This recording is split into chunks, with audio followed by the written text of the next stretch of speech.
Yo, this your boy All That Gambino. Oh yes, please. Orange juice. We here at Little Things. You know it's lit. I'm here with my brother. Hey, how y'all doing? My name's Tiger. Yes, sir. Tell them where we know each other from and how we met, family. Well, we know each other from back in the days and growing up in prison. Yes. Being in the worst place possible. We was in 23-hour lockdown, Southport Correctional Facility.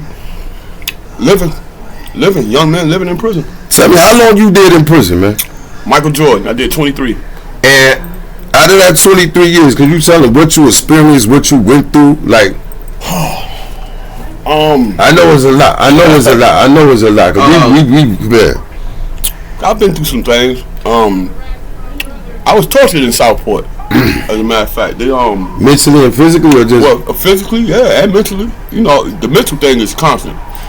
The physical, you know, that's constant. That is. When you say that, what you mean, like? I mean, like with the mail, it's a mental game. With the food, it's a mental game. You know, just getting out the wreck, it's a mental game. You gotta be pat for it. The police gotta touch you in order for you to get outside. Yes, sir. A lot of people underestimate the power of vicious homosexuals. The correctional officers. So they filling up on you and rubbing up on your body. You know, you don't want that. So every day, if you want to go outside, you have to be molested. And so now that's a thing to make you say, well, I'm gonna save you work. Now I'm not gonna pat you down and make everybody don't want to go to rec, so they don't have to do no work. They don't gotta do nothing, or they can fill on you. So they get their rocks off. How? Tell me about the psychological level. Cause I be telling people like when we in there, we lonely. These people that are supposed to be our family and say they love us, you reach out for anything, anybody. It's like a lifeline. You trying to grab something just to stay above water. Yes, sir. Anybody. Yes, sir. Somebody writes you, man. They mean so much to you.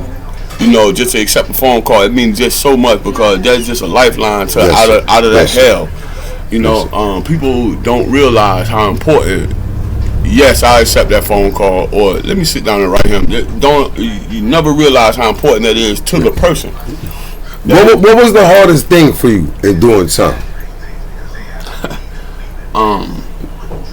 I know Southport was hard, but I know it's a lot of things. What was the hardest thing? I know the hardest thing for me about doing prison time is when I had to hurt someone that I didn't want to hurt. When someone forced me to hurt them and I didn't want to. Yes, sir. And it get to a point where violence is nothing. We live in violence, but it get to a point where you loathe violence. You don't want to be around it. You don't want to hear about it. You don't want to talk about it. So you say so what I'm getting from you, and I was there too. I understand what you're saying. When you go into a violent situation, whether you violent or not, you have to adapt and then make you become violent. Yeah, you have to hurt someone in order to make sure you yourself don't get hurt. But at the end of the day, at the end of that day, that night, when you're sitting in your cell and you're thinking about it's like being an older brother, yes, sir, and you have to hurt some young man, and you think, damn, under a different circumstance, I could be teaching this young brother. Yes, I could be showing him something. So that was disgust you saying that, or it hurt you to the point of disgust you saying somebody that I could have raised or taught or helped, I ended up having I'm forced to hurt them. Forced to hurt them because they coming to hurt me. Now let me ask you something else. When you was released from prison, I mean, first while you was in prison, they had programs there to help you or provide you anything? Tell me about the programs. Did they help you in any way or provide anything like? A lot of the stuff that I learned as far as like with building maintenance and all that, I learned that in prison.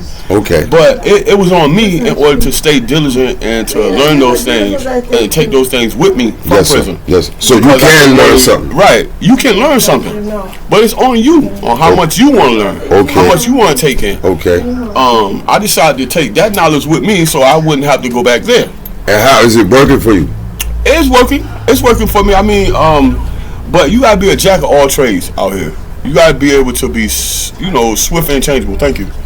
So when you was released, you know they say they made you do time to rehabilitate you, of course, quote unquote, etc. It was both things. It was the same thing both times. Was there any rehabilitation in what they were saying? That's what. No. And when you was released, did they provide any type of information or opportunities to you? No. What about a job? No, I had to. My sister got me my first job. So when you came out, you just worked out with nothing, just the money they gave you? Yeah. So how did you get back acclimated into the free world?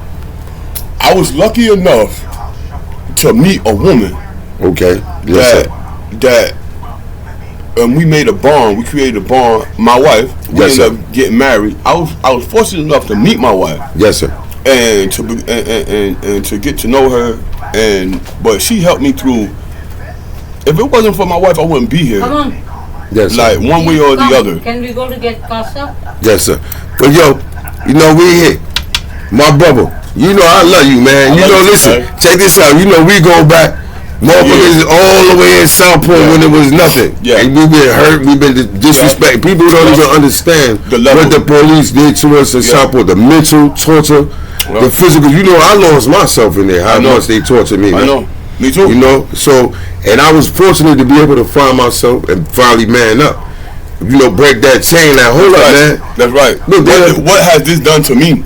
Right. That's what a lot of brothers don't. They get so caught up in it. They forget to reflect and stop and say, what has this environment, what type of dirt do I got on my soul because of this? Yes, sir. Yes, sir. And how can I clean it off for me? Yo, but we gotta go. But before we go, could we see you back here one more time and do this again with you, bro? I'll be back. Yes, sir, man. Little thing just for reading, you know? Yes, sir. Peace, man. Your boy Tiger, man. We